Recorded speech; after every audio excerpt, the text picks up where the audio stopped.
Sa pambungad na eksena, pinalibutan ng isang grupo ng mga pulis ang isang tirahan at nahuli ang isang lalaking may matinding paltos sa mukha. Sinubukan ng nababagabag na lalaki na ipaliwanag na mayroong isang bagay sa tubig, ngunit hindi siya pinansin ng mga pulis at dinala siya sa kanilang sasakyan.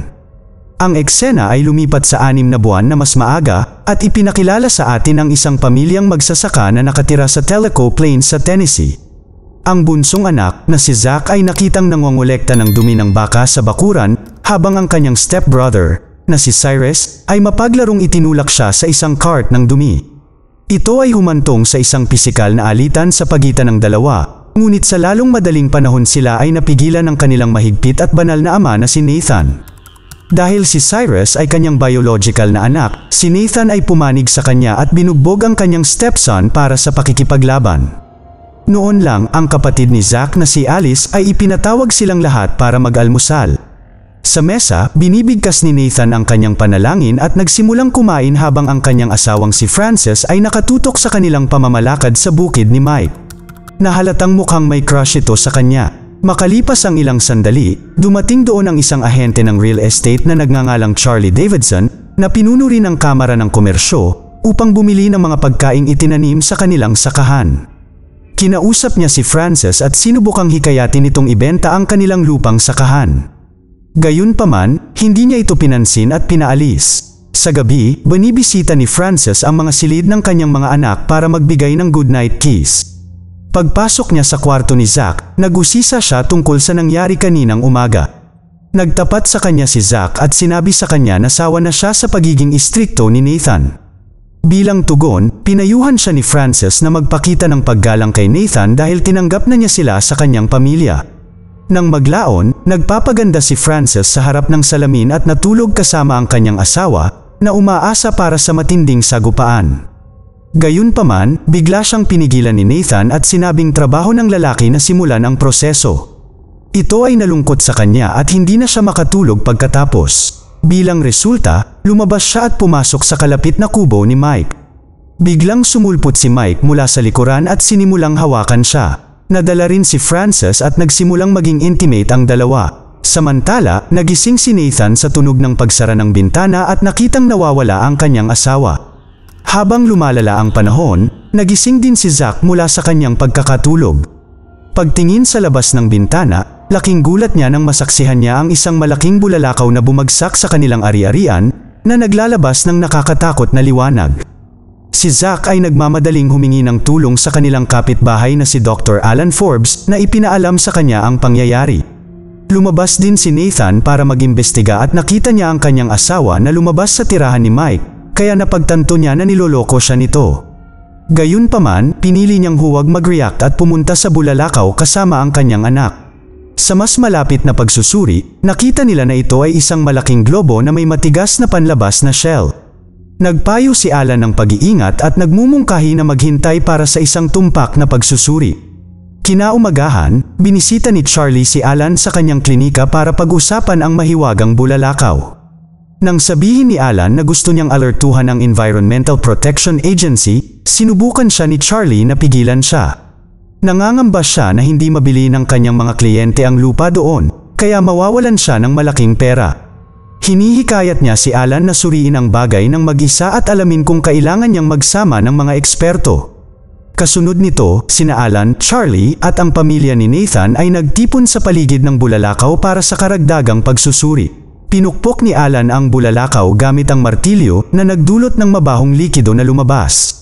Nang maglaon, sinabi ni Alan kay Charlie na nagsagawa siya ng maraming pagsubok ngunit hindi sigurado kung ano ang hahanapin.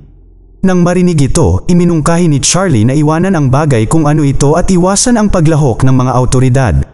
Ang asawa ni Alan na si Esther ay minamanipula rin siya para manahimik dahil ang pag-uusap tungkol dito ay maaaring mabawasan ang halaga ng kanilang ari-arian.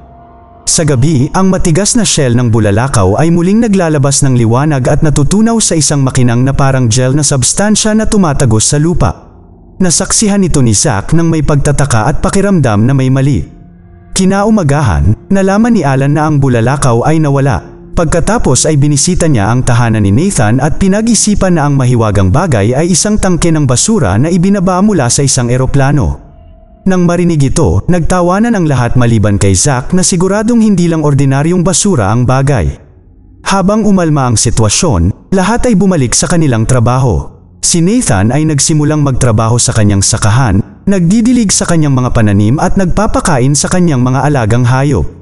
Isang araw, dumating sa bayan ang isang empleyado mula sa Tennessee Valley Authority na nagngangalang Carl Willis.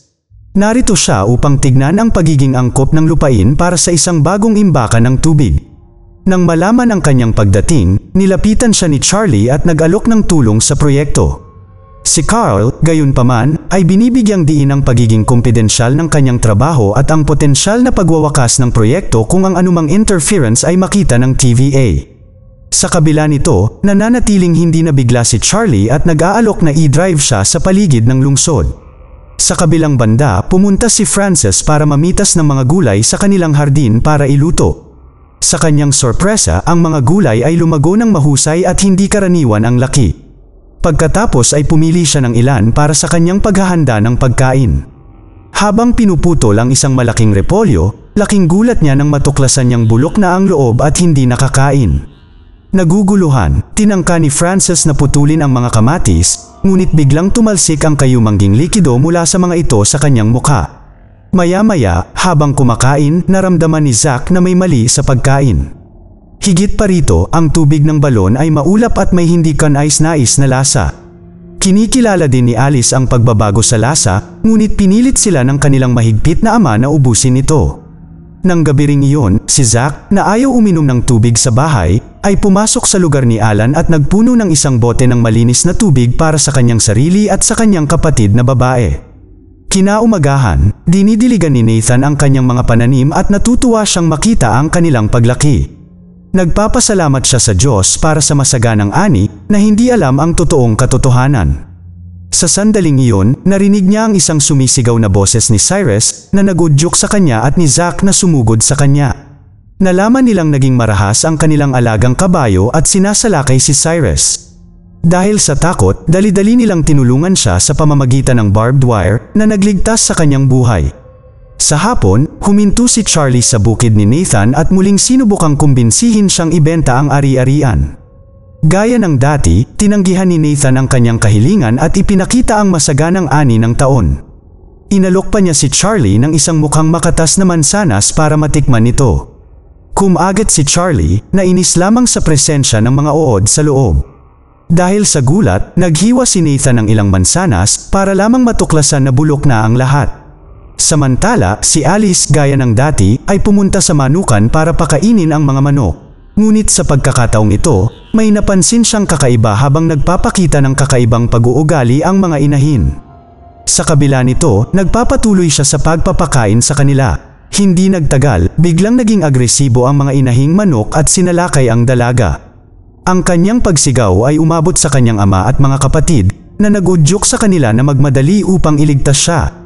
Binuhat ni Nathan si Alice pabalik sa bahay, habang napansin ni Zack ang isang maulap na likidong tumutulo mula sa mga patay na inahin. Kasunod nito, sinuri ni Dr. Alan si Alice at binigyan siya ng ilang gamot. Sa panahong ito, napansin niya na si Frances ay pumayat ng husto at mukhang masama ang pakiramdam. Bilang karagdagan, nagkaroon siya ng malaking pigsa sa kanyang mukha na nagbabago sa kanyang mga tampok sa mukha. Nag-aalala, iminumungkahi ni Alan na bisitahin niya ang kanyang klinika, ngunit nananatili siyang tahimik, natatakot sa kanyang mahigpit na asawa. Mamaya sa gabi, ang buong pamilya ay nakaupo sa sala nang magsimulang kumilos si Frances na kakaiba. Di nagtagal, napansin ng pamilya na tinatahi niya ang kanyang kamay gamit ang medyas na nagiging sanhi ng pagdurugo nito. Tinangka siyang pigilan ni Zack at Nathan, ngunit marahas niyang itinulak sila palayo. Sa kalaunan, nakuha siya ni Cyrus at Nathan at kinaladkad sa kanyang silid. Nag-aalala sa lumalalang kondisyon ng kanyang ina, si Zack ay nagmamadaling pumunta sa lugar ni Alan upang humingi ng tulong. Nang maramdaman ang pagkaapurahan, kinuha ni Alan ang kanyang medical kit at nagmamadaling pumunta sa kanilang bahay. Gayunpaman, kumilos sina Nathan at Cyrus na parang walang nangyari at hiniling na umalis ang doktor. Pagkatapos ng kanyang pag-alis, sinampal ni Nathan ang bata, pinagalitan siya sa pagkaladkad sa mga estranghero sa kanilang mga pribadong buhay. Habang naglalakad pa uwi, nakakita si Alan ng kakaibang tanawin, may umuusbong na usok mula sa balon ni Nathan. Nang maramdamang may mali, kumuha siya ng bote at pinuno ito ng tubig bilang sample na susuriin sa malapit na laboratorio. Kinabukasan, makikita natin si Carl na sinusuri ang lokal na lugar para sa nakaplanong imbakan ng tubig. Sa panahong ito, nauuhaw siya, kaya pumunta siya sa kalapit na farmhouse ni Nathan para kumuha ng isang basong tubig. Kumatok siya sa pinto, nalaman niya na nakabukas ito. Dahan-daang pumasok si Carl sa kusina at naghanap ng baso para kumuha ng tubig. Ngunit sa sandaling iyon, siya ay inatake at muntik ng mapatay ng isang hindi matatag ang pag-iisip na si Frances. Sa kabutihang palad, si Nathan ay namagitan sa oras at ipinadala ang kanyang asawa sa silid. Pagkatapos ay tinanong niya kung ano ang ginagawa ni Carl dito, ngunit ang huli ay natakot kaya nakalimutan niya ang kanyang pagkauhaw at tumakbo palayo. Habang lumilipas ang mga araw, lumalala ang kalusugan ni Frances at dumedami din ang mga paltos sa kanyang mukha. Siya ay nagsasalita ng mga bagay na hindi magkatugma at kumakain sa isang nakakaligalig na paraan. Gayunpaman, hindi pinapansin ni Nathan ang lahat ng ito dahil naniniwala siyang ito ang parusa sa kanya mula sa Diyos para sa kanyang pagtataksil. Tila nahawa na rin sina Nathan at Cyrus dahil sa lason sa pagkain at tubig habang nagsisimulang lumitaw ang mga peklat sa kanilang mga mukha. Sa kabaligtaran, pinangangalagaan ni Zach ang kanyang sarili at si Alice mula sa impeksyon sa pamamagitan ng pag-inom ng malinis na tubig at pagkain na nakukuha niya mula sa bahay ni Alan. Isang gabi, umupo si Nathan sa tabi ng kanyang asawa na itinali niya sa kama at nagbabasa ng ilang linya mula sa Biblia. Sa kalaunan ay nakatulog siya pagkatapos ay nagawa ni Frances na makawala sa kanyang mga pagkakatali. Samantala, nagising si Zach sa mga kakaibang ingay at bumaba upang mag-imbestiga. Doon, bigla siyang humarap sa kanyang ina na ang mukha ay naging maskarang natatakpan ng nana at magulo ang buhok. Siya ay naging napakarahas na sinimulan niyang salakayin ang kanyang anak gamit ang matulis na bakal. Ang kaguluhan ay gumising kay Nathan na pagkatapos ay pilit na kinakaladkad at ikinulong siya sa isang bunker sa ilalim ng lupa. Nasaksihan ni Alice ang lahat ng ito mula sa hagdan na nagpaiyak sa kanya. Kinabukasan, bumisita si Alan sa lab para makuha ang mga resulta ng pagsubok para sa sample ng tubig. Ipinaalam sa kanya ng lab assistant na ang tubig ay naglalaman ng isang hindi kilalang elemento na binabago ang metabolic properties at molekular na istruktura nito. Napagtanto ang potensyal na banta, nagmamadali si Alan na makipag-ugnayan kay Carl para sa tulong, ngunit hindi niya ito maabot. Samantala, nagpakita si Charlie sa bahay ni Alan at humingi ng tulong kay Esther sa pagkumbinsi kay Nathan na ibenta ang kanilang ari-arian. Sumang-ayon si Esther at ang dalawa ay nagtungo sa farmhouse ni Nathan para lamang atakihin ng mga nahawa ang aso na naging marahas. Sa pagtatangkang iligtas ang sarili, tumakbo si Esther, ngunit siya ay nahuli at pinatay ng mga aso. Sa kabilang banda, pumasok si Charlie sa bunker, hindi alam ang mga kakilakilabot na naghihintay sa kanya. Sa lalong madaling panahon siya ay inatake ng isang nakakatakot na mukha ni Frances na pumatay sa kanya at nilalamon ang kanyang laman. Sa gabi, umuwi si Zach na may dalang masustansyang pagkain at malinis na tubig para sa kanyang kapatid. Matapos siyang pakainin, nagpasya siyang tingnan ang kanyang ina. Gayunpaman, bago niya magawa ito, nakaharap niya ang kanyang ama, na ngayon ay nahawaan na ng impeksyon. Bilang resulta, sinimulan niyang salakayin si Zach, ngunit ang huli ay namamahala upang makatakas. Kasabay nito, narinig ni Alice ang isang ingay sa labas ng kanyang silid. Binuksan niya ang pinto, nagulat na lang si Cyrus na wala na rin sa katinuan. Sinugod niya ang batang babae, ngunit nang sasaktan na niya ito, pumasok si Zach na may dalang baseball bat at pinatumba ang kanyang kapatid sa ama. Kasunod nito, itinago niya si Alice sa isang aparador at nangakong babalik na may dalang tulong. Sa sandaling iyon, dumating si Alan sa pinangyarihan, hinahanap ang mga bata. Ngunit nakalulungkot, lumitaw si Nathan mula sa likuran at inampas siya ng martilyo na ikinamatay niya kaagad. Pagkatapos ay na-corner muli ni Nathan si Zach ng isang beses at nang papatayin na sana siya. Ngunit sa sandaling iyon, si Carl ay dumating upang iligtas at sinaksak si Nathan gamit ang isang pitchfork. Sa gitna ng kaguluhan, nagsimulang umusbong ang usok mula sa basement at nagsimulang gumuho ang bahay. Nagmamadaling umakyat sina Zach at Carl para kunin si Alice ngunit hinarap sila ni Cyrus na ngayon ay nagising na sa isang pagkilos ng pagtatanggol sa sarili, itinulak ni Zach si Cyrus mula sa hagdan na tila tinapos siya ng tuluyan. Pagkatapos nito, binuhat ni Carl si Alice at nagmamadaling pumunta sa kanyang sasakyan, habang hinahanap ni Zack ang kanyang ina. Sa kanyang kawalan ng pag-asa, nakita niya ang bangkay ng kanyang ina na natunaw sa likido. Nadurog ang puso, naghanda si Zack na tumakas sa gumuguhong bahay, ngunit muli siyang hinarap ni Nathan. Naiwasan ng batang lalaki ang kanyang mga pag-atake at itinusok ang pitchfork ng mas malalim sa kanyang katawan bago lumabas. Sa sandaling iyon, bumalik si Carl upang iligtas si Zack at ang tatlo ay nagmaneho palayo sandali bago gumuho ang bahay. Makalipas ang ilang buwan, makikita natin si Carl na dinala sa ospital dahil nakainom din siya ng kaunting tubig sa bukid. Ang lalaki mula sa pambungad na eksena ay nahayag na walang iba kundi si Carl na nagdusa ng nervous breakdown dahil sa nakakahawang tubig bago dinala sa ospital. Ang mga awtoridad, sa balita, ay tinitiyak sa publiko na ang balon na naglalaman ng nakalalasong tubig ay nawasak at wala nang anumang panganib sa mga tao.